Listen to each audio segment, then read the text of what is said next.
Hello, and welcome to the stubzcast. The stubzcast, the content creator podcast, where I Stubbs interview many different content creators, podcasters, YouTubers, you name it, anything that is deemed content. We'd like to have a good conversation about it. This week we have Luke Steele from Green Pass Gaming Podcast, and also he's a panel member of the Indie Games Podcast. How are you doing, Luke? I'm very well, thank you. Yes, very, very well. How are you? Good to hear. I'm doing okay, thanks. Nice long weekend, 4-day weekend. It is for us all. Yes, Well, some much, of much us. needed. Yeah, much Yeah, needed. I had a long weekend last weekend as well. I did, Oh well, that's brilliant for you. but not Yeah. 4 last week. No, not for no. I've been eagerly anticipating this bank holiday, so I'm glad it's here. It's been really nice actually. Good to hear. Welcome to Indie Gamer. Thanks for popping in, and also Masuko. Thanks for popping in. If you're catching us on Spotify or Apple Podcasts, please leave a five-star rating. It really helps the show, boost the algorithm. We've also moved over from Anchor. We're now on Acast hosting. Seems to be much better. Analytics are much better. So just let you know, we've moved over to Acast now. But yes, so you've been doing much gaming recently, Luke?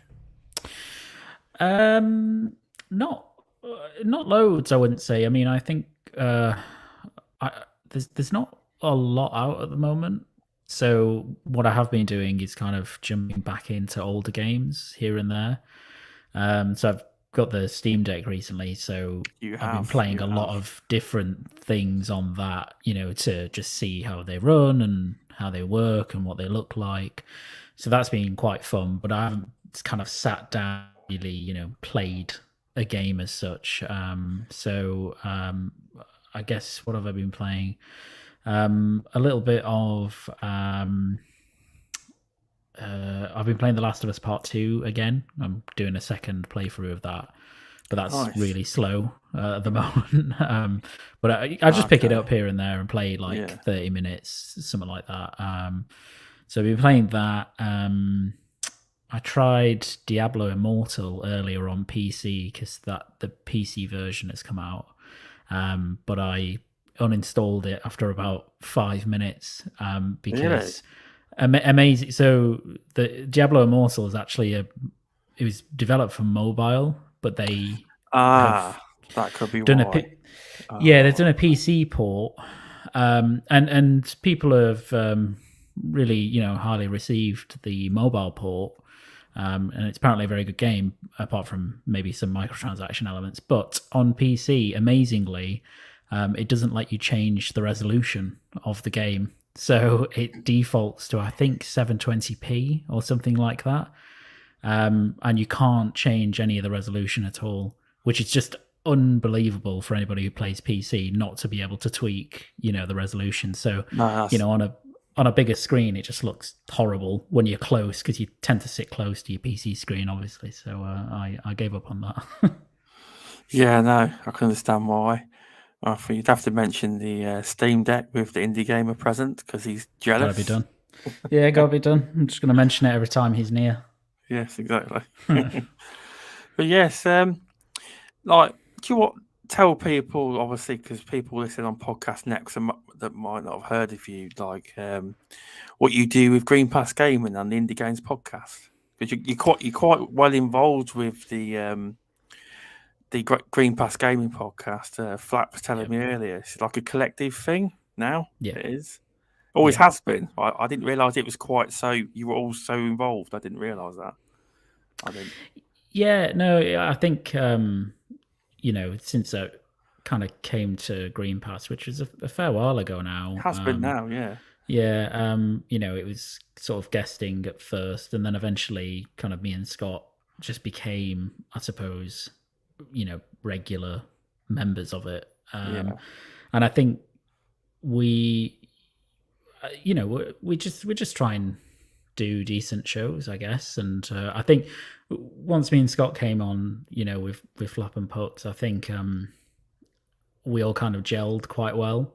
It just sort of works, as you probably found with midweek Oh yeah, gaming. When you have the right people, you can just talk about stuff, and it's not awkward or uninteresting. And sometimes, most of the time, that translates to when people listen. yeah, They find it quite interesting. So it does. It does. yeah, so we did that, and then I guess on the indie side, me and Indy have spoken with each other for a long time, again a good while, and it's again just one of those things that I guess came organically out of that, which was he obviously he's a guru of indie games, and I've always considered myself very knowledgeable and really into indie games. So yeah, it just blossomed out of that, really. So and they just kind of continue to this day, and I really enjoy both of them, and they're different things as well, because the indie one is obviously focused on indie games, which is nice because it's there's not a lot of content out there on that kind of stuff. There's more nowadays than there was, but it's really good to be able to discuss indie games and talk to someone who's so passionate about them like Indy is. So it's been a journey. Yeah, no, I definitely agree, because obviously Green Pass Gaming is a very good show. It is, because I still remember when VJ was Yeah, on the show, and that was in the early days, because that's how I got to know him. It was Mr. Tucci that got me in touch with VJ, because he started appearing yeah, on Boom shows. yeah. That's Then right. somehow I convinced him to come on Midweek Gamer, and he's been on there ever since. Yeah, He has. But no, Green Pass Gaming is it's a good show, because it's some weeks you have one show, some weeks you have two shows, but it's normally, because as a podcaster, it's because sometimes there isn't always great news, is there? It's like sometimes no, you no, guys make topics up, but you try and make like conversational topics rather than yeah, what's happening, this is confirmed, this is etc. But it's not easy. Do you guys, obviously, when you pick the main topics, do you all put a topic in, or do you like collab, or do you like how do you come up with them? Is it like if you come up with something, Luke, do you just say, oh, this would be good to talk about, and Flap goes, oh, this is it, like a mixture of that? yeah. I think it tends to, it varies, I'd say, week from week. So sometimes Flap's really good at just going, here's a list of topics. Is everybody happy with those? That's fair enough. Almost always the answer Yeah, is, yeah, these are all really yeah, good. Let's talk about them. And then other weeks, it's kind of, as you say, it's a bit more collaborative in that it's, oh, maybe we should talk about this, or someone suggests that, I'll suggest something. Yeah. So it tends to be a mix of both, and it just depends sometimes on, as you say, the news cycle or the week. it does Because sometimes. Sometimes it's annoying. yeah, You get your topics, then some big news drops, and it blows you, and you feel compelled to have to change the topic. You yeah, you yeah, do. exactly, yeah. Or you Which miss it, is annoying. you know. Yeah, or you miss it. Yeah, and sometimes, to be fair as well, it can almost be a bit of a curse when that sort of stuff drops, because everybody covers it, and Yes, that was I can also true. it can be difficult then to really want to cover it in the same way as everybody else. So I mean, like we had the prediction show on. I kind of like that prediction show. It was something different compared to what other people do. Yeah, If you ask me, it yeah, and was. that's what we tried, because I think anybody could sit down and go, okay, well, let's have a discussion about what we think is there. But we tried to do the list thing, because it's a bit more engaging to do it that way, It was, yeah. and also out of that you get a quote unquote piece of paper that says exactly what you've predicted. You have a record of what you've predicted. do. So we'll go back after the show and see how close we were. Really, probably not very, but Well, we'll have a look. it's hard to predict. It really is. This is the one year where it's hard to say. It really is. Yeah, it's difficult one to predict. I mean, I wouldn't, the state of play last night. I loved it. I would, yeah, it was brilliant. I would not have predicted some of the stuff that was there. Resident Evil 4 completely blindsided me. Did not think that was going to See, show they up were anywhere. cheeky there, weren't they? No first party, then they dropped Horizon VR in there. Yeah, they and it was really surprising. And if that's what's to come in terms of That looks surprises, cool. then I think we're in for a treat over the next couple of weeks. Oh, most definitely. Just a few shout outs. The Green Pass Gaming crew have dropped in. The Green Pass Gaming, I would say that's flat welcome, and welcome to Scott. Yeah, that state of play was good, but is that normal for PlayStation to show a Final Fantasy that far out? Do they normally do things like that? Is that because of how big Well, the game is? yeah, obviously, I think for Sony, that's a really big title for them. They've obviously got this 2-year minimum exclusivity period It on seems Final to be Fantasy longer than that, 16. mate. Seems to be. Yeah, well, after Final I don't Fantasy know. 7 Remake was rumored to be a year, it Yeah. still hasn't shown up on any other console, so it may well So, be longer than 2 years. But I who think knows? they'd shown it before Yeah. last year in their big showcase, I think. Oh, right. Okay. Yeah. But it was rumored. I think it may not have even been rumored. I think it was suggested that it was going to come out this year.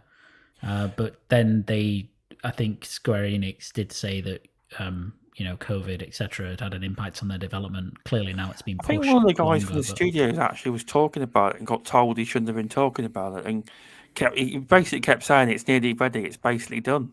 yeah, I think they said in a blog post yesterday, funnily enough, that it's the game internally is now playable start to finish. So you can Nice. play through the whole game, but they're just taking the time because they've got lots of bugs and optimization issues and all that stuff. Yeah. So they're going to take a long time to process that out. And obviously, it seems like it's a really big game in terms of scope and scale. So that will take a long time. So I think they just want to get that right. Particularly after the last Final Fantasy, which had a horrible development, took an enormous amount of time to make, and came out and was good, but it had issues. Not remake, by the way. Okay. The Final Fantasy before that, I think 15. So Okay. Yeah, that's fair enough. That is welcome to Ash Reviews Games, and welcome to Matty KO. Thanks for popping in. But yeah, no, it was a good prediction shows from Green Pass, and then good explanations as to how you get the content with the indie games content. Indie Gamer comes up with, because obviously, how would you say, there isn't a lot. He's quite good at coming up with the topics, isn't he? Because it's not like you get masses of indie game news weekly. There is news, but indie's good at searching it out and making the indie conversation, because there's always indie games coming out to talk about. They're always coming out, and it's not your traditional let's talk about a news kind of podcast. It's more original, original content. I don't know, but I don't know my research. But I don't know if there is a lot of indie games podcasts out there. I know 6-1 Indie's got a podcast that's quite good. The website, I've interviewed Mr. K-Step from there, but I don't know much about any other indie podcasts, bar the Indie Gamers and that one. But I imagine it's quite a big mark. I don't know. I don't know. Yeah, I don't think there is. I mean, in terms of, as you say, indie-led podcasts, there isn't really that much out there. Typically, any gaming podcasts they'll cover indies, but it's as part of a bigger general show. It's not there's no dedication to that kind of not genre, but that ecosystem, as it were, of games. So I think indie's really good at doing that, where he can just come up with topics and he gets the right people. Obviously I'm there, but there's so many people in this community, I think, that are also really passionate about indies, so you can just kind of talk about them and make a couple of hours a conversation about different indie games. And obviously the next few weeks is really cool, because it's one of the times where it gets exactly where where indie games really come to the forefront, and there's news about them. And like last night again on State of Play, Stray got a release date, and Season was shown off. Rollerdrome, there's all these really cool games being announced coming. Is there going to be just a DLC where I could play as a dog instead? So, well, yeah, It looks cool. The game does. I like dogs. That's all. yeah. Well, I like dogs, but I do love cats. So That was more. That was more of a joke. That was. It'd be quite funny if that happened though. If you want to play as a well, dog, you you could, can. yeah. Here you go. You could easily transpose a dog there. Maybe there'll be a dog in the game. Who You never knows? know. Maybe Who the knows? cat will meet a dog. Exactly. But yeah, indie gamers saying it's the indie games devs and the people I hang with that make the show. I just enjoy the ride. Yeah, that's definitely true. And it's a great show. It is. There's also Judzilla as well. There is. He's Yeah, of taking a little course. bit of a break. He is, but it's a great show. It is. But yeah. Thanks for popping in, everyone. I really appreciate the support. But yes, so when did you start gaming? I'm guessing it's back when you were young. You were younger, obviously. Yeah. Back when you were like So a baby. I'm joking. yeah. Right out of the womb, I was gaming. No. So well, I think I probably started when I was about 8 or 9 years old, from what I can remember. So that would have been Got a good memory then. 98, 99.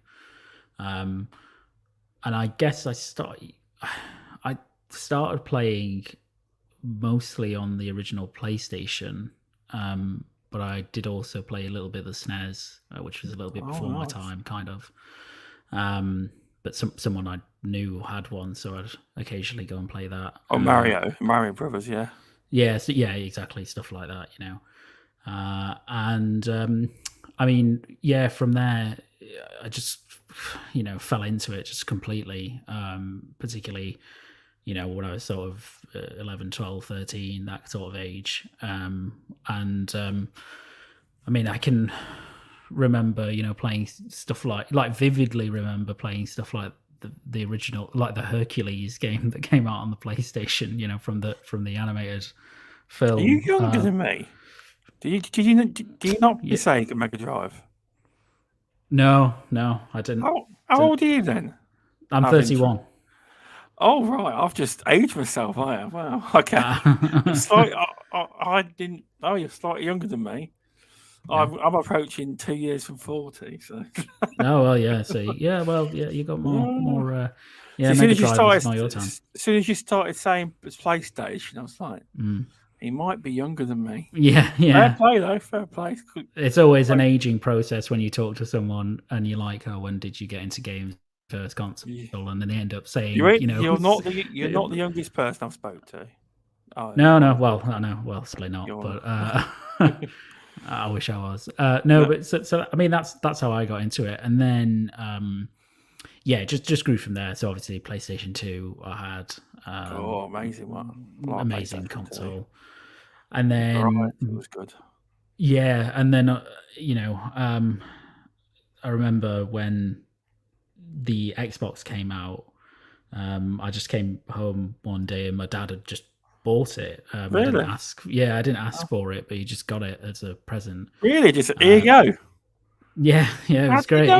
Did you hint you wanted it or something? No, I mean so my dad was quite into tech. He wasn't a gamer, but he was into tech. He knew I loved games, playing console games. And he tinkered around with his own PCs even way back then, when it was a bit more robust. And he'd heard about it and he just thought it would be a good present because everybody was raving about this new console from Microsoft and it was really impressive. So yeah, I'd heard about it and was excited about it, but I didn't think I was going to get one at the time. No, so it was just there, and he got me that and a copy of Halo. To this day, playing that game is still one of my all-time favorite gaming moments. You're at that age where everything's kind of exciting anyway when you're playing games, and you become much more enraptured into them, and you have a lot more time with them.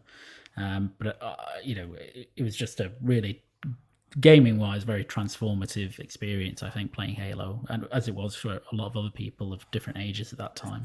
This explains why you like Halo so much, then. Yeah.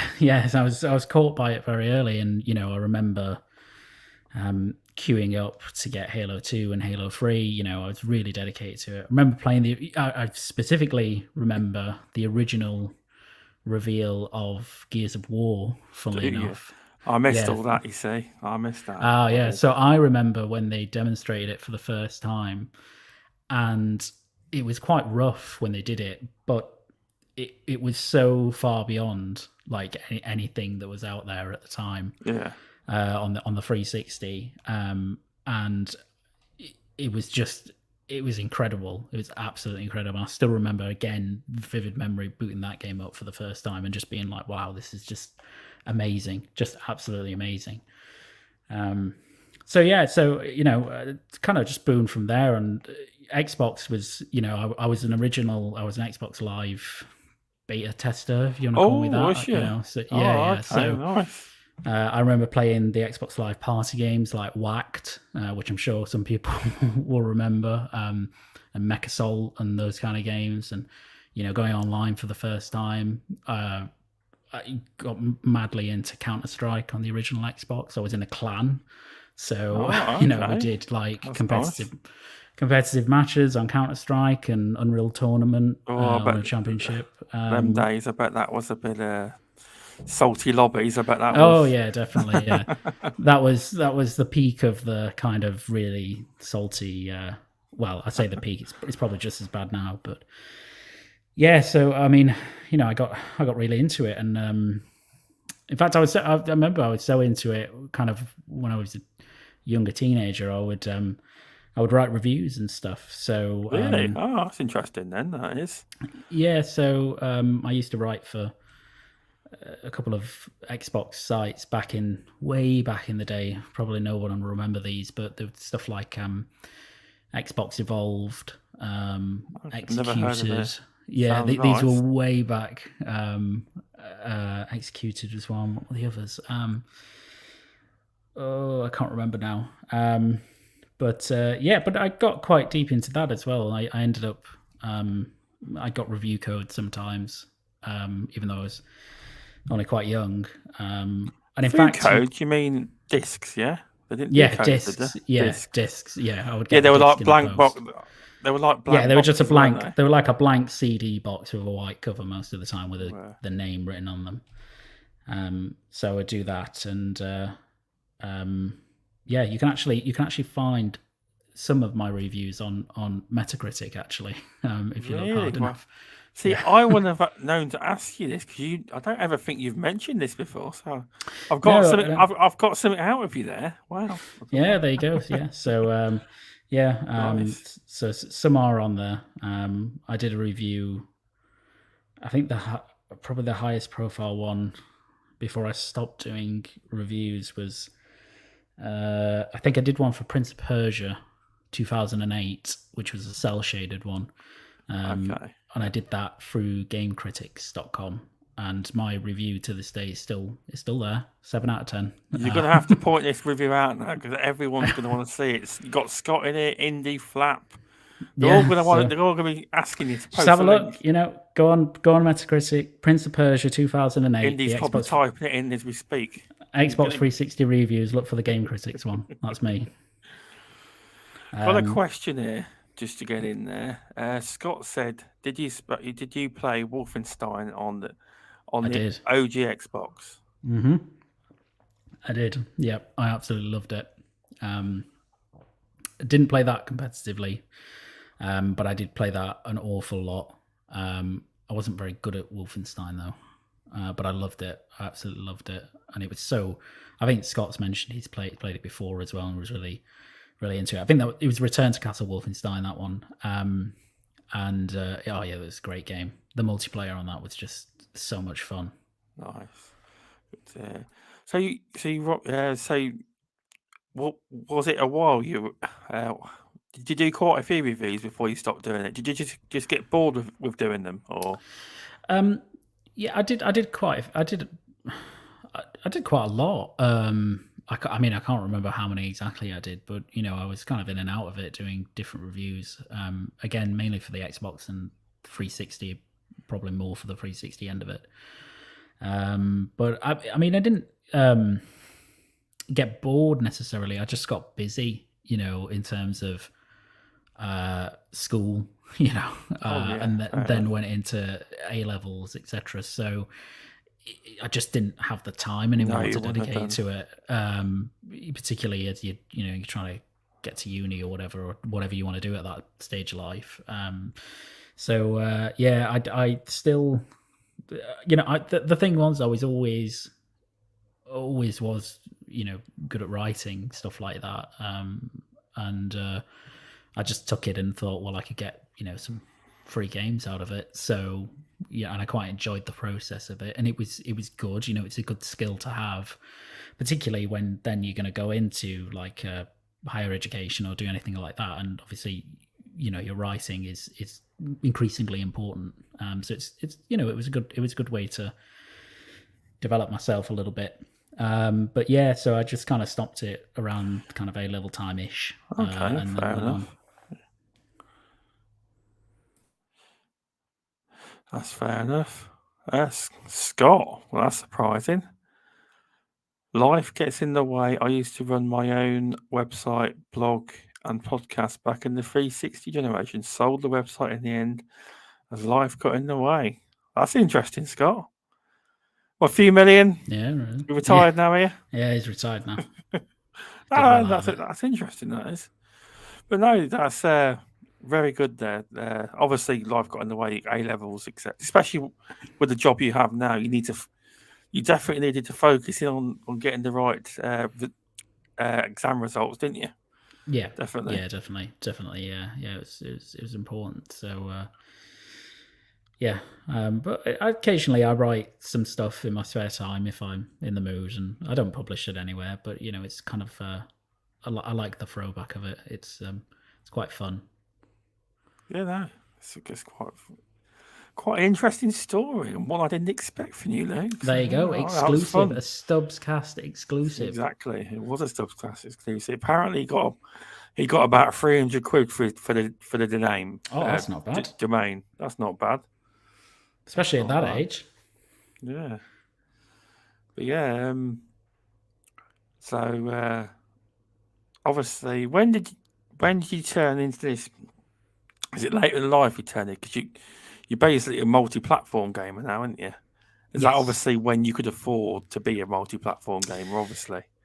Yeah, for the most part. So I guess I I think so. I was kind of multi-platform when I had a PlayStation 2 and Xbox, and then I basically just stopped playing on the PlayStation 2, and just kind of went forward with the Xbox right until about like a year into the 360. Okay. Yeah. And then I remember, so I used to go on a forum called Team Xbox, Team and Xbox. Okay. and Yeah. and they had a section just for Xbox discussion, and they also had one for the PlayStation 3 at the time, which had just launched. And I remember looking at it, and they had like a post your screenshot of your games sort of page. And Yeah. obviously, because it was back in the day, people really didn't have access to direct feed captures. So what they would do is they would just take pictures on a camera of their TV of a game, and post those up. And I remember I saw this guy kept posting pictures of MotorStorm at the time, Really? which was Okay. a launch game or kind of launch window game. Yeah. And it looked incredible, like it looked amazing, and I was like, I'd quite like a PlayStation 3. But if you remember, PlayStation 3s were really expensive. Tell you what, I Like, remember I was at work, right? Where I worked, and the boss kept saying to me, "Oh, I told my son if he does well, I'll get him a PlayStation 3." I said, really? Be nice. I said, "Do you know how much they are then?" Yeah, he had the money though. They're yeah, £450 without a yeah, game. And his yeah, eyes yeah, nearly popped out his head. She's joking. I said, no, that they are 450 quid. I don't yep, even think, I said to him, I don't even think you get a game for that. His yeah. eyes nearly popped out his head. They were expensive. I think he They were bought very him it, expensive. but he didn't seem too pleased about it. No, no. Oh, you wouldn't be, would you? Well, that was the thing. So I asked my dad for it, and he saw the price and he was like, "Oh, for God's sake, that's that's a lot." And he made me a deal, which was, because I didn't come from any rich family at all. Very, my dad was super working class. He worked as a handyman, and my dad said Nothing it wrong was a with that. summer. I'm No, no, not. no. I'm not from a rich background either. I'm not. No, absolutely not. And he said that he'd get me one if it was the summer holidays at the time, so I was off. Yeah. If I helped him out for 2 weeks working, in his job. So I did, and I did a shit job. I was terrible, but because I made the effort, he then bought me a PlayStation 3. So since then, I just always played on, whatever the Xbox console was, whatever the PlayStation console was. I actually missed out on the GameCube, which I was really gutted about, because I would see stuff on that and just be like, I really want to play that. But then I kind of got back into Nintendo, I guess, funnily enough, the Wii generation, really. Wii. So Everyone had a Wii, even grannies everyone had a Wii. had one. Everyone. Yeah. So I had one as well. I did. Yeah. Yeah, and I around that time as well, I had different PCs, so I'd play some games there. I wasn't a PC gamer really, like that wasn't the thing I would choose to play. Okay. Yeah. But I did have one. I remember when Crysis came out. Tried to run it. I had a NVIDIA 8800 GTS at the time, and it still crippled that graphics card because it was just so far. Was that a good graphics card at the time? Yeah, that was a pretty good graphics card at the time. Yeah, so but yeah, it just destroyed it, and then I guess the real multi-platform stuff, as in kind of playing literally everything, has only come about when I've been able to actually afford to do that. And been lucky enough to be able to not have to kind of box myself into a certain console or anything like that. So yeah, that's where I'm at today, really, where just anything, I'll play on anything, because I just love games, and if there's a game available that I really want to play on something where I can't play it anywhere else, then I'll probably go and get that thing. So yeah, no, that's great. That is to not be boxed in, because even though I've got a PlayStation, it's not. It's actually my brother's PlayStation. I borrow it. He's got a PS5, so he brought it around so I could play it. Oh, nice. So the PS5, as you know, you're in that WhatsApp group, and I will be getting one hopefully some point at the end of the year, probably. Yeah. As I get daily reminders from people like Luke and BMG and Darren about how great, and VJ about how great their PS5 is. It is great. It's great. The problem is, at the minute, it's actually not even just. It's actually still just trying to find a place that has one that you can get, because the stock is still not good. See, where BMG lives, they always seem to have stock. Yeah, I ain't got the money though. I've got no money for. It'd be more end of the year probably if I managed to get one. But maybe if Ragnarok comes out, it will. I reckon that will be a seller for them. It will be. I would say that if Ragnarok's coming out, I think PlayStation are stockpiling their PS5 stocks. I might be wrong, but I bet you they're stockpiling some of them. Well, I think they'll certainly be trying to ramp up production for when it does come out, because that game will sell really well, I would imagine. Oh, because I even said to my dad, because he loves God of War, he's played it multiple times. Because he says to me, he says, you complete it, and you need to complete it again, because there's that much in the game, you won't find it. There's that much hidden in the game. It's unbelievable how much is in the game. Yeah, and it's just not obvious. It's not all there. But he's a big fan of God of War. I said, would that make you buy a PS5? They got Ragnarok. He says maybe. Yeah. It's a massive. I have a friend who's similar. Who bought a PlayStation 5. I mean, to play other games, but specifically to enjoy God of War Ragnarok, because just absolutely loved 2018 God of War. I think Scott's playing God of War now as well. I think he might be playing it on PC, which is awesome. So hope you're enjoying that, Scott. You should be. If there's something wrong with you if you don't. But yeah, no, it's an amazing game. I can't wait for Ragnarok. It's just going to be. It's easily my most anticipated game coming out this year, in quotes. Presuming that it does. Well, definitely, it's like if it does come out, you'll know because people haven't got this round their heads because people say, "Oh, well, God of War be on the state of play." Obviously, it wasn't because they stated third party. But if you look back, like VJ was telling me, and he's right. If you look back at the first party showcases from PlayStation recently, the big first party AAA games have all got their own state of plays. And they will announce it, give you a date, and it will just say the God of War Ragnarok play state of play. Yeah, and it will get its own. It says, and then that's it, confirmed. It will be. Yeah, they like doing that. Having a separate thing for their big games and giving them kind of the space to breathe in a showcase. So you'll absolutely get an announcement of a God of War state of play, and then it'll just be 30 minutes of that, and obviously at the end they'll have a release date. So that's when we'll see. I mean, I'm fingers crossed that it comes out this year. I think all the noises from Sony Santa Monica are that it is. So it does sound that way. They've submitted the games for the rating boards, which means VJ told me apparently, even though that they received someone's played it from start to finish, but you can patch update it still, but it has to be the complete game. So you can polish it a bit, but that's how it works. Someone has to play it from start to finish, so it goes in for ratings. It does apparently. That's how it works. And I think there was a place the other day as well, might have been yesterday or the day before, that listed a load of new merchandise for Ragnarok and then quickly pulled it.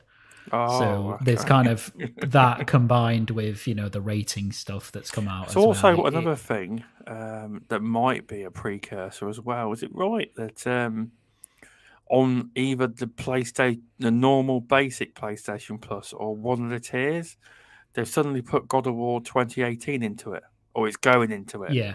BJ told me that one. Yeah, for this month's games, one of them is. So if that so that's not a precursor. What is, eh? Yeah, I think all of those things add up, don't they? To suggest that it's coming out soon and they're going to announce it soon. So yeah, fingers crossed. I think within the state of play, it would be like within a month of it. Just going based off how they did. Apparently, that's how they did God of War 2018.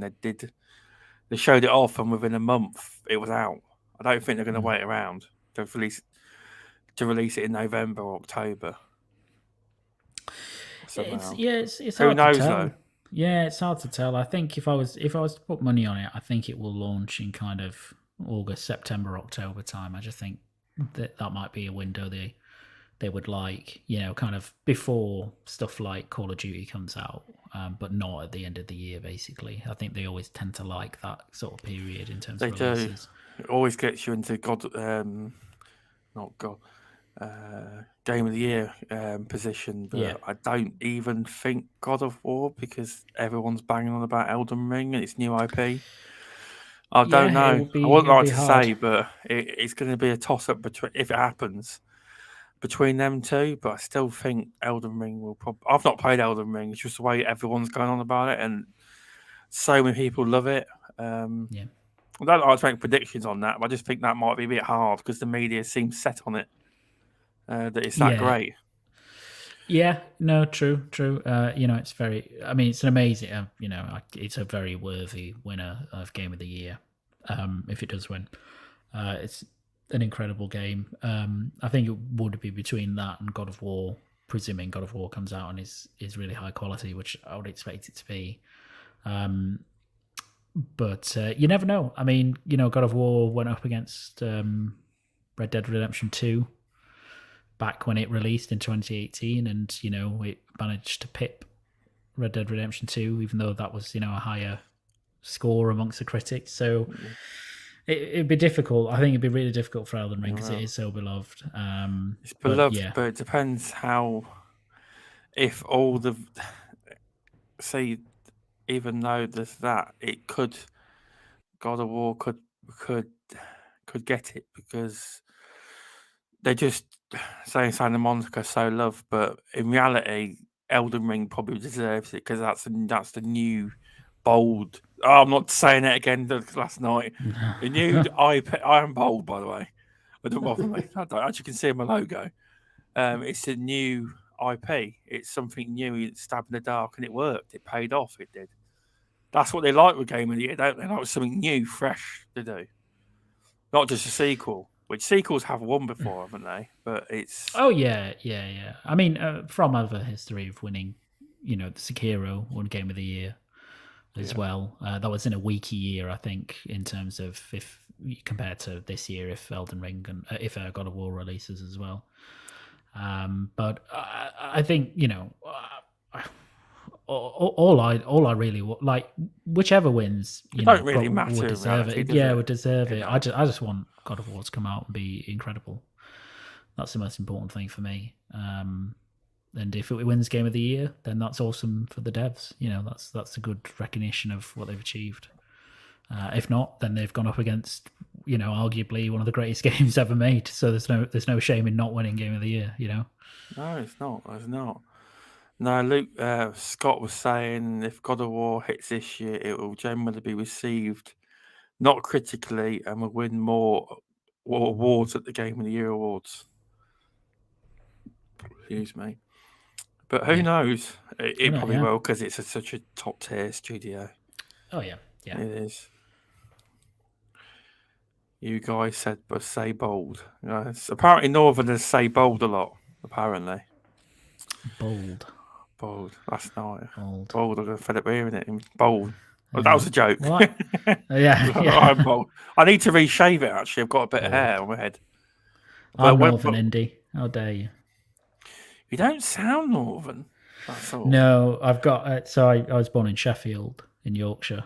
So I'm I'm proper Northern, but because I've moved around, I've lived in London for a while and now in Jersey, my accent's just kind of taken on a mind of its own. That's probably what's caused it then. Maybe. Yeah. Whereas I'm from, I don't know. I'm in the Midlands basically.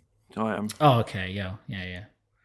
But then I've had people tell me I sound like I'm from London. London.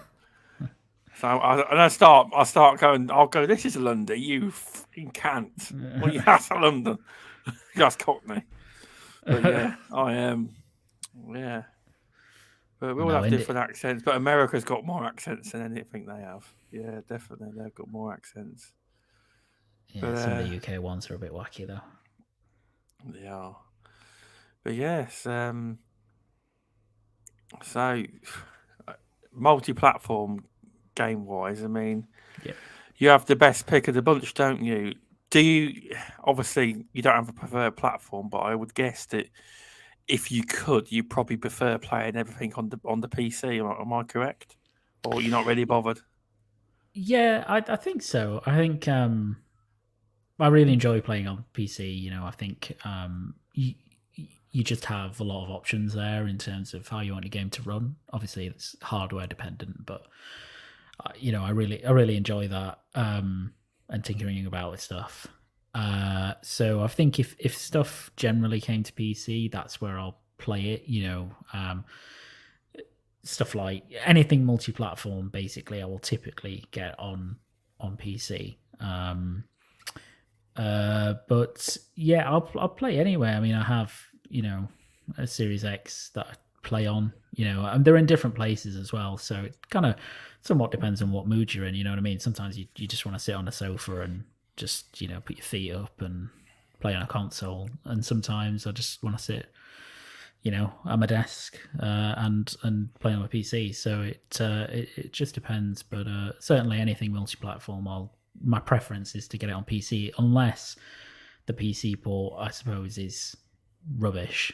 In which case, I'll just defer to a console, either PS5 or Series X, one of the two. But yeah, I think it's that's generally where I'd like to play stuff. Oh, fair enough. Do you ever, obviously, you're on podcasts? I'm going to ask this question because it's like a question not many podcasters like doing this. Do you ever listen back to yourself on podcasts ever? Occasionally, yeah. Occasionally I do. I wouldn't say it's often, but sometimes I'll listen back. I used to hate it, but I listened to myself with. I actually listened to Plastic Platforms, the one I do a Centurion the other day, Yeah. the last show. Actually, I thought I sounded pretty good. Yeah. Blowing smoke up my arse there. No, I think people, and I totally get, because our voices don't sound the same to us as they actually do to anybody else. It's weird. I think people, it's weird, and I think people are often, when they hear themselves back, they're just shocked and they don't like hearing themselves in a way that they're not familiar with. So I think once you get used to that, you tend to get over the aversion to listening yourself back. Not all the time, but for me, that's how it always has been, and when I was in uni, I used to record myself talking through my notes and listen to that back. Did you really? It was a good way for just the way my mind works. It enabled me to remember stuff more easily, and I did that so much. I just got very comfortable and familiar with the way that I sound, because you just constantly hear yourself all the time. So so I'm okay, generally, but. No, that's fair enough. 'Cause a lot of people. It is a big thing in podcasting. Not many people openly admit they say, "Oh, I hate my voice. I never listen to podcasts back," and that is true of me. But I just thought I'll check the latest one I did with Centurion 2 weeks ago. Now it'd be I just listened to it. I listened to the whole podcast. I must have got used to it. Maybe I don't know. I think as well that people tend to microanalyze their own recordings, so you always criticize yourself more than someone else. In anything that you do when you're speaking and you hear yourself back. But the reality is, nobody is microanalyzing you the way you analyze yourself. You're just picking up on specific traits or things that you said, or the intonation or emotion in your voice, and you always give it a negative slant. That's what people do when they listen to themselves back, and that's kind of the flaw of it, because then you get in your own head. Whereas actually, nobody's listening to me or to you or to any podcaster and really paying super close nitpicky attention to them. They're just listening and being engaged with it. So I think if you just if you keep listening to yourself, eventually those criticisms tend to go away a little bit. Yeah, it's probably, I was listening to that show. Now, if I listen to Midweek Game, it might be a bit different. It's because it was just me and him, a one-on-one conversation. Yeah. They're a bit different. They're not like Midweek Gaming, I'd say, is structured, but it's not structured like the Indie Games podcast or Green Pass. We have topics, but we, as you know, sway well out of talk about anything. Yeah. But 95% is just Mr. Tushy talking about McDonald's or that's been recently. But no, he hasn't. He hasn't. He hasn't been eating it recently. He's on the health kick, big time. He is. Good for him. Yeah, no, he is. No, but yeah, it's a different. It's a bit more fluid midweek gaming in terms of the discussion, which is really, it's enjoyable. It's really good. Yeah, it's a bit crazy at times as well. It can get. Well, Plastic Platforms is one that it's doing all right. It's done better. Well, we're doing it on his channel Monday night, and the traction's been a bit better since we're going to use our channels instead of the Plastic Platforms. It didn't really the YouTube channel didn't really. Not many people watch the stuff, if you know what I mean. We tried it. We're just experimenting because there is other podcasts that flip between two channels, and we're just trying that. We are, and the traction on the podcast feeds were quite good actually. So far. Oh well, once I checked the Apple Podcast feed, I found that out. I have, but But yes, welcome back from the dead, and also I think I've seen Pyro MD. Yeah, thanks for popping in, mate. Yeah. So so yeah, but it is good that it doesn't bother you. You're well trained, but listen to your voice, which is a skill. Not many people can. Yeah, it's not a pleasant thing to do for a while, but then, like anything, you get used to it. Back from the Dead says, for me, it's even worse when editing a video. You have to listen to it multiple times. Better fall in love with your voice if you want to make a pre-recorded content. Yeah, it's true. Yeah, Or you'll get sick of it. But yeah, that was a good little topic there for a bit of a weird one because not many, but you can't get many. Now, I know Indie Gamer will be one that does listen back to himself because he's ever the professional Indie Gamer is. He will listen to yes, himself, and he told me to do it as well. To every so often just skip through the podcast if you want, just to check how your microphone's sounding. yeah, It can help. definitely, It can. yeah. It can. But yeah, it's doing videos can really help with delivery. That is true. That is my area. I want to eventually get back to doing videos. I won't say I'm going to do it because I know I won't, but I will eventually get back there. But yes, do you think you'd ever do a podcast on the Green Pass gaming that will just, as in an offshoot of Green Pass? Do you think you'd do some kind of any kind of podcast where you hosting and you've got a different kind of like a different idea for a podcast? I, d- I think right now, no. Just in the sense of I don't mean break away. Yeah. I just like a different No, show no. every so often. No, I mean, I think for me, doing the stuff with indie is that thing, where I've kind of got these two different things that Yeah. I'm involved in, and that's kind of enough. And even then, it can be difficult sometimes. Just with what I do and for a living, it's making the time for it can be difficult. Sometimes it's not, and it's easy.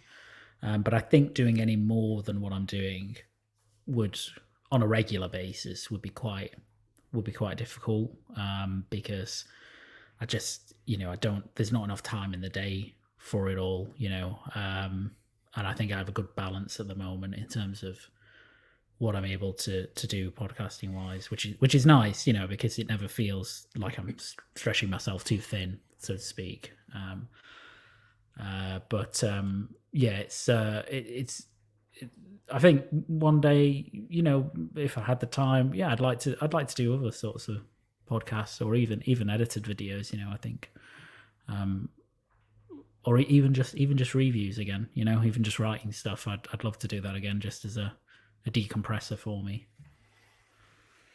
Yeah, no, that's good to hear. And Scott is absolutely right.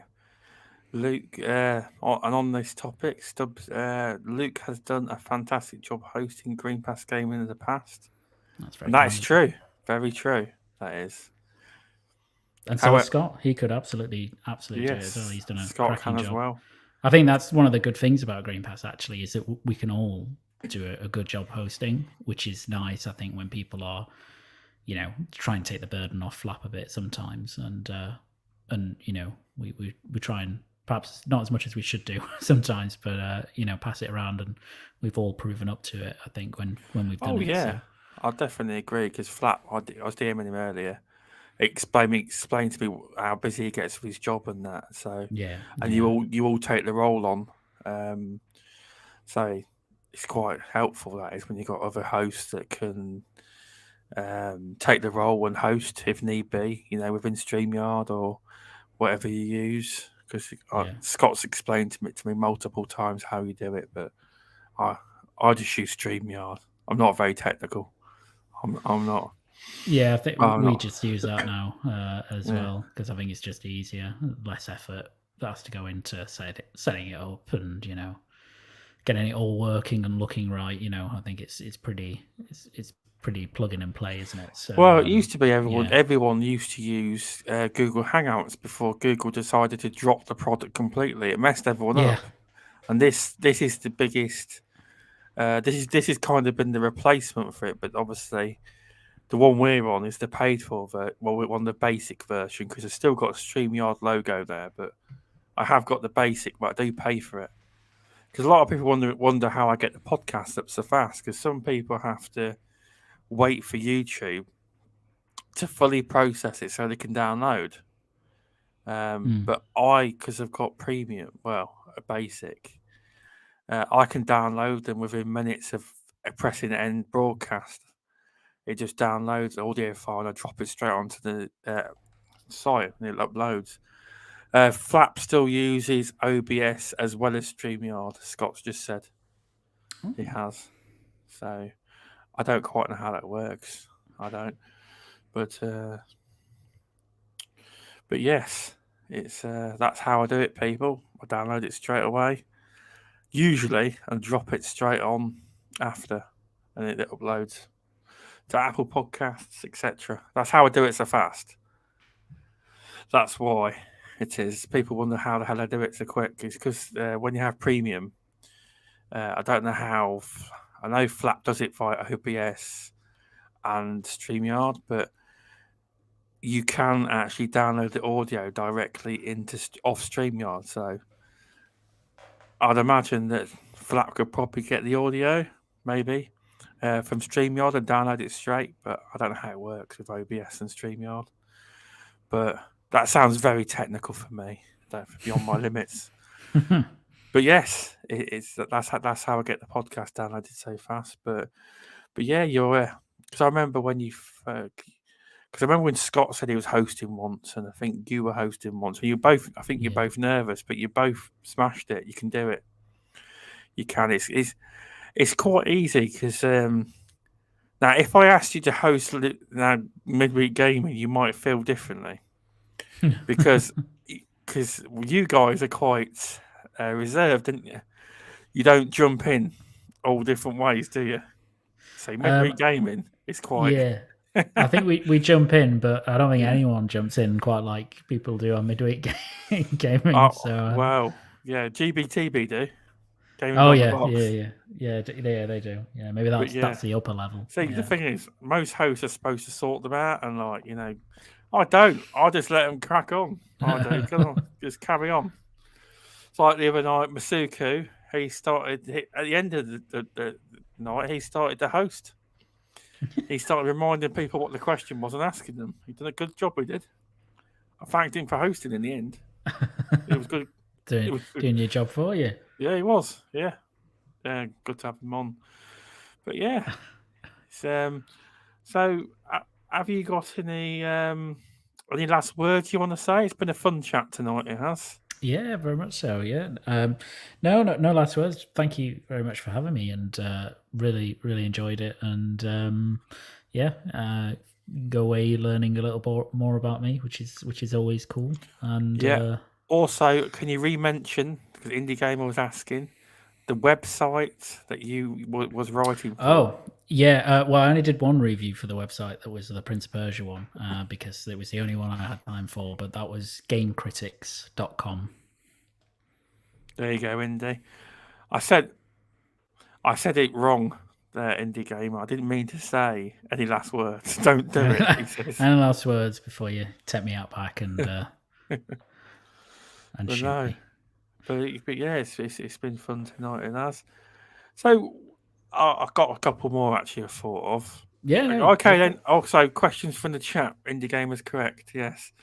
What's your favourite? Have you got a favourite all-time game? What would you say would be your most favourite game ever? It's a hard question. Or you can have a few, really. Yeah, I've always got a few. I think I'm just trying to. I don't want to list too many. So oddly, one of my favorite games. So Halo is obviously one. Combat Evolved is always one of my always been one of my favorite games ever. Shadow of the Colossus is another. Then Metal Gear Solid 4 of all games is legitimately one of my favorite games ever, and that's kind of seen as the weakest of the series, but I just absolutely loved it. You know what I mean? Yeah. Like, absolutely, it just stuck with me. And then I guess more recently, in the last 10 years or so, I suppose stuff like God of War. I knew that was coming. Yeah, that was an obvious one. The Witcher 3. Absolutely love The Witcher 3. Death Stranding. There's a bunch of indie games. Outer Wilds, as everybody knows. Yes, I do know you like that one. You mentioned that you mentioned that a lot on Green Pass. You do. Yeah, Inside. I Which is like that just game. an incredible game. Are they ever going to release another game, or is it just seems to be forever? They are. Well, Bladehead take a long time to make their games. They take about 5. Yeah, they take about 5 or 6 years usually to make, or at least that's the period that's been along. From Limbo to Inside and etc. So they are making it. They've shown some concept for it. It's sci-fi based. They've revealed that much, but not much else. I'm hoping in the next few weeks we get a reveal, at least, just a quick reveal of what it is. Maybe a quick trailer, that'd be nice. Breath of the Wild is another. In fact, a lot of them have been from the last sort of generation. Bloodborne is another. Mr. Badbit would be happy with you hearing that. Yeah, he loves that. So, yeah, no, I mean, there's a lot, and I could go a lot further back and think of others, but those are the ones recently that stick in my head. I guess is kind of in that list of top ever games for me. Nice. I'll let you off there because Scott actually wants just one. Force him to pick one. Just one. Don't let him get away with it. If I were to pick one at this point, I think I would pick Outer Wilds. If you had to make me. But also, there's a caveat with that. Indie gamers just don't let him choose Outer Wilds. Yeah. If I can't say that, then that makes it harder. I'd probably go to Halo. That would be Combat Evolved would be my default. Okay, fair enough. And Indy also said, "What is your favourite indie game?" As we knew that was coming. It's the same answer, Indy. It's Outer Wilds. He was hoping you were going to say Hollow Knight. That's what he was hoping. Oh no, Hollow Knight's up there. I should have also put that on the top games ever list. Oh, and Celeste as well. I would put that on top games ever for me. So Dead Cells, another one, amazing. There's a lot of really good indie games on the top games ever list. There's probably too many, actually. Okay. But there is. I'm just going back to find Masuku had one. I don't understand it. I'll put it on screen. Okay. Collectible. Figurines, right? Yeah, about figurines. Figures. Okay. Yes, yeah. Oh man, that's hard. A figurine. I'll read it out just so people on podcast feeds get it. Masuko said, I would like to know what figurine Luke is hunting that is hard to track. Well, the one that I was hunting that was really hard to track is the one that I've just got, which is this Jack Nicholson Batman 89 Joker figure, which is one of my favourite ever movies and just so iconic. That was really difficult to get for a good price because it's long since sold out. They don't make them anymore, so obviously people don't want to part with them, and if they do, they want you to spend a lot of money on them. But I got it for a very good deal. And then I guess the next one that's hard to track for me that I'm looking for is actually is our good friend Arnie from Terminator 2. Particularly there's a battle damaged version, which is if you've seen Terminator 2, how he appears at the end. A long time ago, but I have. Yes, yeah. When he's been shot up a lot and he's kind of arms videotapes, cassette tapes. Yes, not video. Back. VHS, yeah. VHS in the VHS days. So probably that one. I'm looking for, again, a very difficult one to track down. But I will do my best to find it. You will find it one day. Got to be the right price, though. It's got to be affordable. Well, that's the thing. I can find it now, but I don't want to pay the kind of prices that people are asking for it. So I'm trying to hunt down a good deal. It's always the best way. It is. Scott's got a question. What's your most anticipated game for each platform? Ooh, okay. So this year, sorry. Well, he hasn't put this year, but I think he means this year. it's hard. I mean, if it was this year, PlayStation 5 would be God of War. For the Switch or Nintendo generally, it would actually be Splatoon 3. Sorry, just in general. Not in year. Yeah. Oh god, that's even harder. Okay. PlayStation 5 will probably be whatever Naughty Dog's next big game is. That would be, even though it's a bit of a cop out because they haven't announced it, but whatever their next project is. For Xbox platforms generally, that's really hard because you've got so many studios. And again, it's a bit of a cop-out answer because they haven't announced it. But whatever id's next game is, whatever that is, if it's Quake or whatever else. And Nintendo's Breath of the Wild 2, easily. Or Metroid Prime 4, one of the two. Okay, fair enough. Because Scott wants to say my most anticipated games for the same. As I only have PlayStation, Xbox, I only say that. So Xbox, yeah. Don't really know, to be honest. Somerville, maybe indie game, or I can say they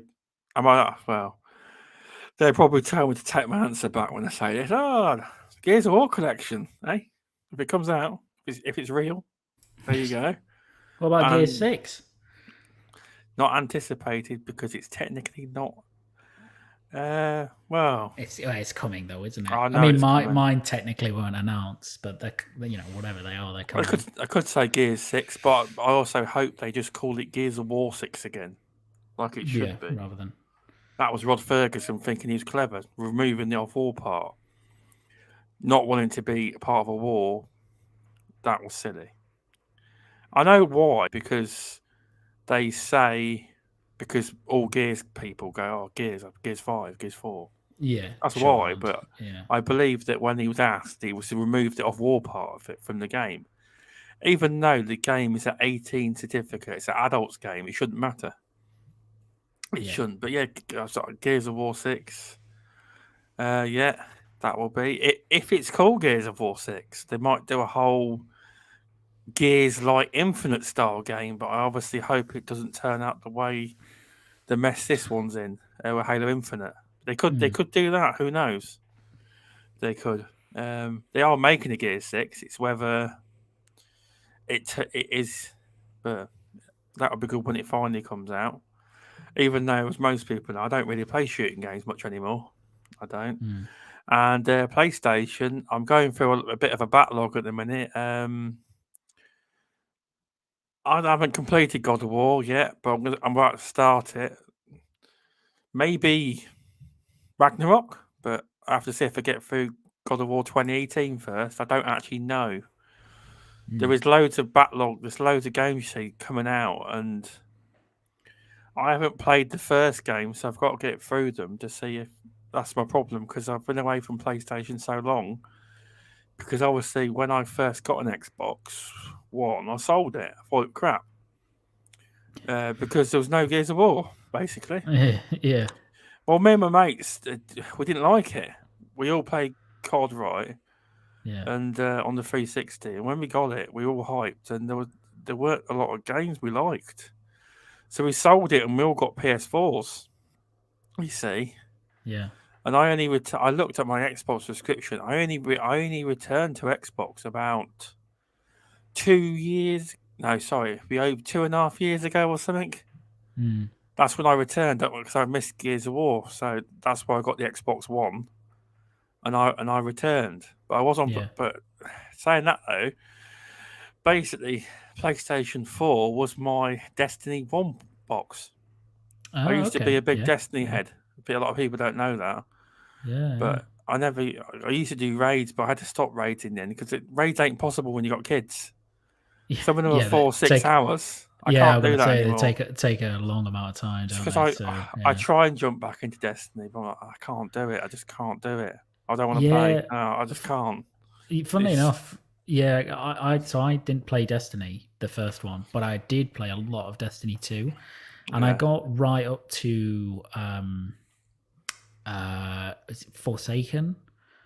The campaign, the Cade campaign package, and then I stopped, and I tried to go back to it recently, but Destiny's a game you cannot stop playing it for extended periods of time. Like you just get either totally lost or so far behind in terms of the day-to-day grind. It's really difficult. It's not a newcomer friendly or even a returning. It's not because it doesn't even tell you what you're supposed to play in order.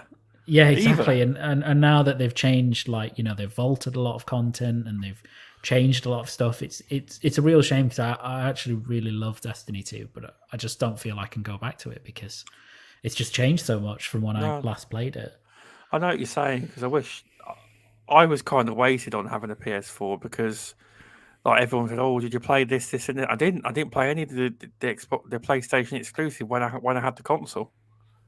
I tried 18 and or was it 18? Oh, the order. The order. I played that. Didn't complete it as you probably be shocked by. But no, it was a Destiny 1 box basically, and I tried Destiny 2. Yeah. I got in on the hype because I was mentioned in the video by the head guy at Destiny at the time. They did them feedback videos. I was giving them I was giving them crap basically, in a nice way. It wasn't under Stubz Gaming then, and I said something about how Destiny 1 was great, and basically it feels like Destiny 2 was one step forward and 2 steps back. Yeah. And he weren't too impressed, but he said it in a nice way. He said, because they removed loads of lore, grim lore, and they removed loads from the game and that, and I thought that was a bit stupid.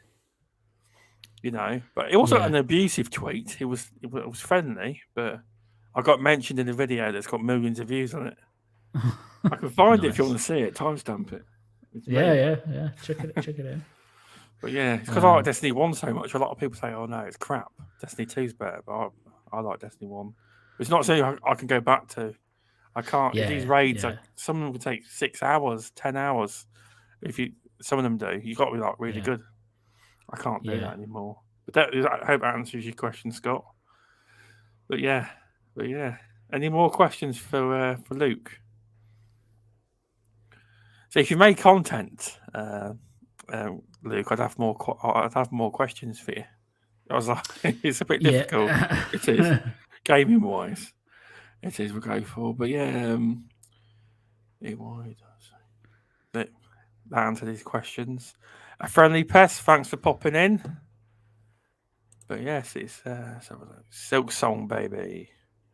Indie gamers saying, that's an anticipated one across a couple of platforms. Very anticipated. Yeah, they might. Tell you what, I think they should do personally. How they should announce the Silk Song game is Indie Gamer should have the PR guy, and then as a surprise, the developers come in on the stream and then announce it live on the Indie Games channel podcast. It would blow up. You would need some like defibrillators next to Indy if that happened. Imagine that. I've got 2 guests. Yeah, he would code blue within about 5 seconds of that happening. So you would need to get him back alive after that. Indy. Where's he gone? Where's he gone? He's there. He's laughing. Yeah. I reckon that's the best method. So if Team Cherry, if you're listening, that's how you should announce your Silk Song game on the Indie Games podcast. Favourite and most anticipated. I'm sure you've already mentioned your most anticipated, haven't you? Oh, I think Scott means in reference to horror games. Oh, horror! Oh, Which I is don't, which I don't, is I don't play them. Oh, I'm I a see. scaredy Well, cat. I you're am. missing out. You're missing out. That's a really good question. Favorite ever horror game is that's a tough one actually. Come to think of it, just trying to think, kind of the one that's had the most effect on me, I suppose. I I played think that Resident Evil 1 when I was a kid, and them dogs banging through the windows scared the crap out of me. You yeah, remember what I yeah. mean? Oh Yeah, yeah, oh yeah, yeah. So I that was think scary.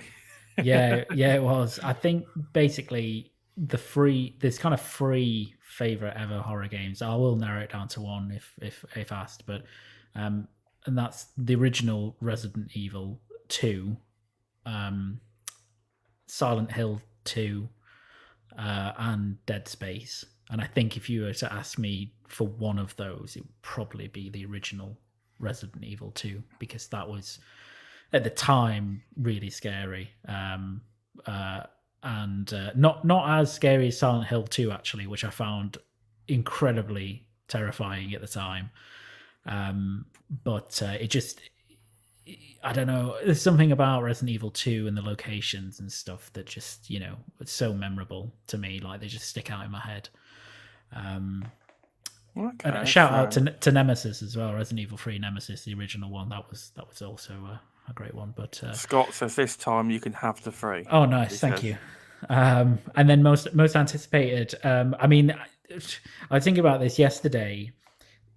The end of this year and early next year are basically the single greatest lineup of horror games coming out simultaneously or in succession to one another that I think there's ever been, because at the end of the year you get the Callisto Protocol in December, and then in January there's Dead Space remake, and then in March there's Resident Evil 4 remake, which is just crazy, provided they all hit their dates right, because they could still get delayed. But if that does happen, that's just an amazing lineup of games, and all three of those are my most anticipated, apart from whatever a new Silent Hill project looks like. I'd kind of have those four as most anticipated. But if you're a horror fan, horror game fan, I think you're eating really well over the next year. Really well. Sounds good. That does. Not that I don't play them. So should play him, Stubbs. Should get in there. Too scary. No.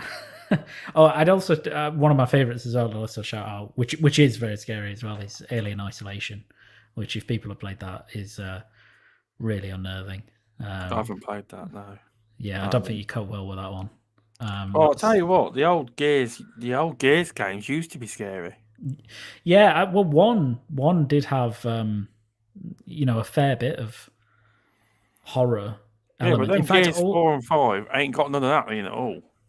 I think Gears 4 had some of it. I remember at the time when they were when Rod Ferguson, because he was still in charge of Gears 4, wasn't he? So he was talking about that they wanted to bring back a few of the horror elements that they had. Bring it all back.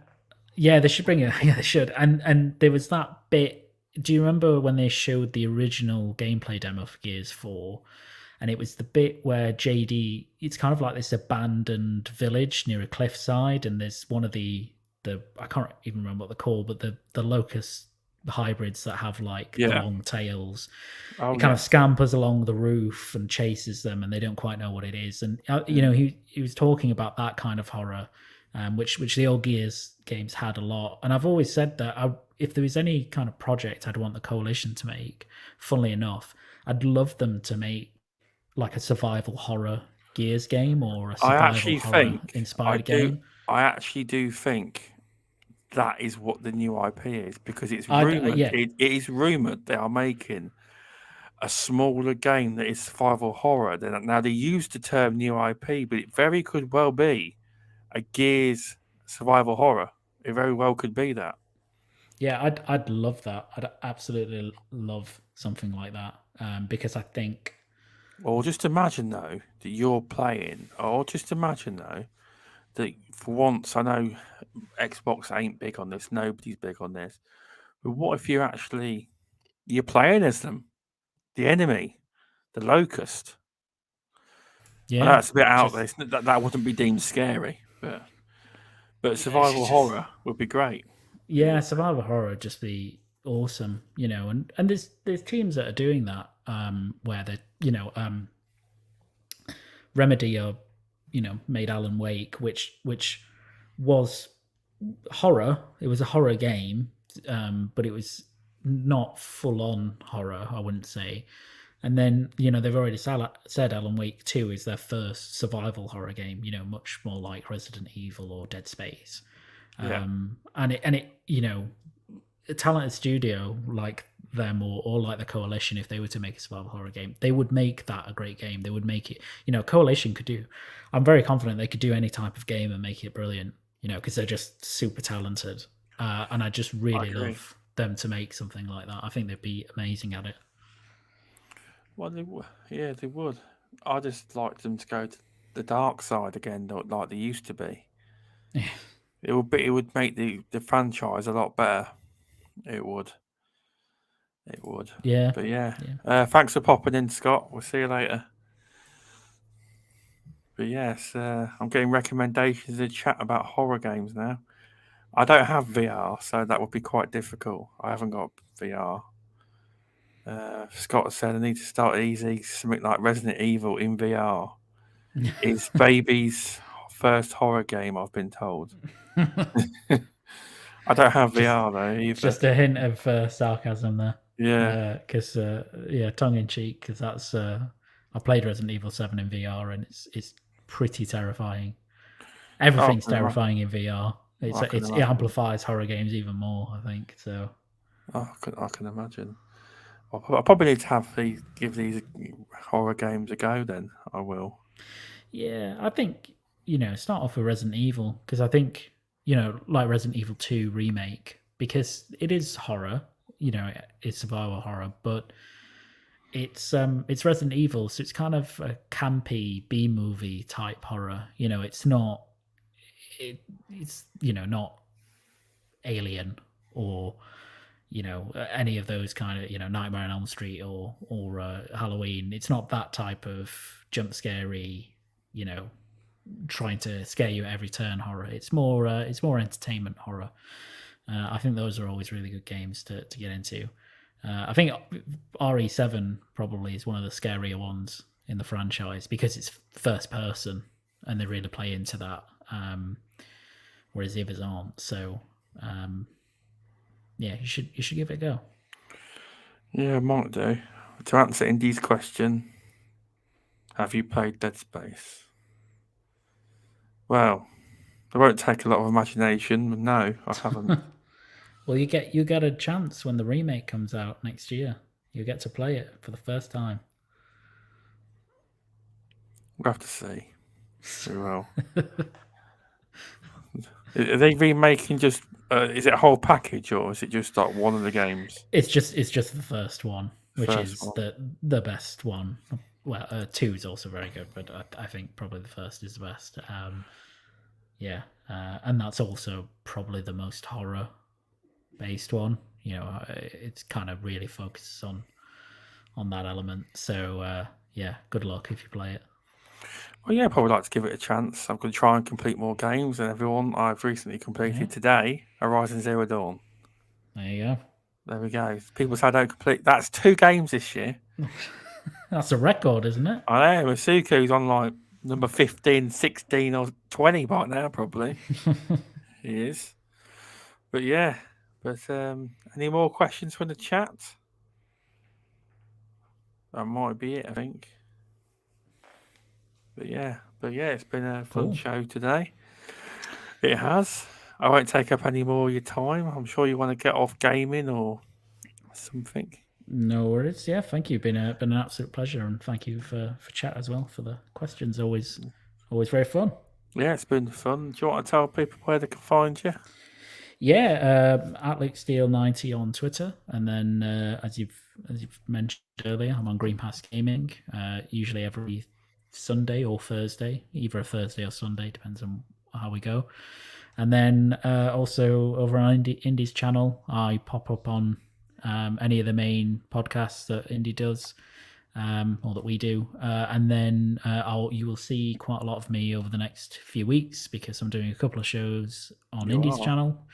And I'm also doing a show with Green Pass, actually on Boxenberger's channel, which is after the Xbox showcase next week. So I'll be around. You'll see me around. Definitely will, yes. Flap snagged you up before I did. I tried to grab you and you were like, no, I've been taken. I've gone. I can't have me. Yeah. But no, and I pop up, of course, on midweek gaming sometimes, which is always a lot of fun. So always happy to be there as well. Yeah, thanks for doing this. It was No good problem chat. at all.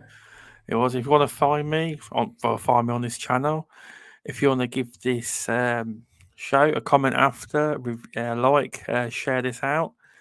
This show's available, will be available on Apple Podcasts. Please leave us a 5-star review. It helps. I do say this a lot, but no one ever does. But if you please leave us a 5-star review, it'd be really appreciated. On Spotify or Apple Podcasts, it's greatly appreciated. And you'll find me Monday night on the Centurions podcast, Centurions channel, 4 p.m. EST, 9 p.m. Eastern Standard Time with Plastic Platforms. We will return. The midweek game, as usual, on Wednesday, we have Fabio from Xbox Live Party Podcast. On my channel, it'll be 9 p.m. British Summer Time and 4 p.m. Eastern Standard Time with the normal crew. We're not always there. It depends who can make it. So it should be the full crew, but we'll have to wait and see. We'll be talking about the PlayStation State of Play and other topics to be decided. But thanks for popping in, everyone. It's been a pleasure. And thanks again to Luke for coming on. Thank you very much. Thanks, everyone. See you later. See you all soon.